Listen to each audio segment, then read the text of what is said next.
জুলাই গণ অভ্যুত্থানের স্মৃতি ধরে রাখতে রাজধানী শেরেবাংলা নগরের সাবেক প্রধানমন্ত্রী শেখ হাসিনার সরকারি বাসভবন গণভবনের জমিতে হচ্ছে জুলাই গণ অভ্যুত্থান স্মৃতি জাদুঘর। আগামী ৫ আগস্ট জাদুঘর আনুষ্ঠানিকভাবে উদ্বোধন করার কথা থাকলেও তা হচ্ছে না বলে জানিয়েছেন দায়িত্বরত কর্মকর্তারা। এই জাদুঘর নির্মাণের ভিত্তি কি হবে? বর্তমান সরকারের উৎস হল সাবেক প্রধানমন্ত্রী পদত্যাগের পর আন্দোলনকারীরা গণভবনে প্রবেশ করে বিধ্বংস ও লিখনের মাধ্যমে তার প্রতিরূপ রাখে।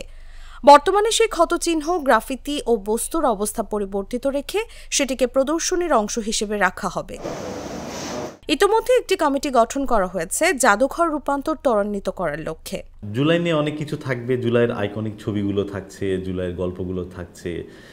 এটা একটা ক্রোনোলজির মাধ্যমে, একটা টাইম লাইনের মাধ্যমে আমরা 1 থেকে 36শে জুলাইতে কী করে পৌঁছলাম সেগুলো সব কিছু এই জাদুঘরে থাকছে।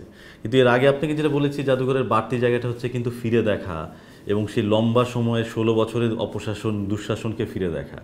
আন্তর্জাতিক ও দেশের জাদুঘর বিশেষজ্ঞদের পরামর্শে ডিজিটাল প্রদর্শনী, স্টোরি বোর্ড, ফিল্ম ও ইন্টারেক্টিভ ইনস্টলেশন তৈরি করা হবে।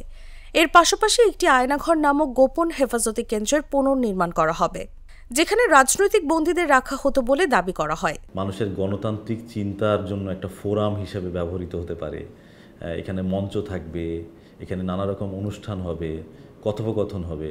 আমরা চাচ্ছি তরুণরা আসলে গণভবনের একটা অংশীদার হয়ে যাক এবং গণতান্ত্রিক চিন্তাধারা, নতুন চিন্তা, রাষ্ট্র কীভাবে গড়া হবে, নতুন বাংলাদেশ, এই সব আলোচনার একটা আখড়া হোক গণভবন। কাজ দ্রুত সম্পন্ন করার জন্য সরকার সরাসরি ক্রয় পদ্ধতিতে জাদুঘর নির্মাণ ও উন্নয়নে ১১১ কোটি ১৯ লাখ টাকা বরাদ্দ দিয়েছে। এর মধ্যে সিভিল ওয়ার্কে ৭০.৩৬ কোটি এবং ইলেকট্রিক্যাল যান্ত্রিক কাজের জন্য ৪০.৮২ কোটি টাকার বরাদ্দ দেওয়া হয়। পরিকল্পনায় গণভবনের মূল স্ট্রাকচার অপরিবর্তিত রাখা হবে এবং এর ইট পড়া গঠন, হালনাগাদ অবস্থা ও গ্রাফিতি প্রদর্শনী হিসেবে সংরক্ষণ করা হবে। তবে এই জাদুঘরের মাধ্যমে মানবতাবাদ, গণতন্ত্র ও প্রজাসত্বের বার্তা প্রজন্ম থেকে প্রজন্মের কাছে পৌঁছাবে বলে আশা করছেন সংশ্লিষ্টরা। নিউজ ডেস্ক, জাগো নিউজ।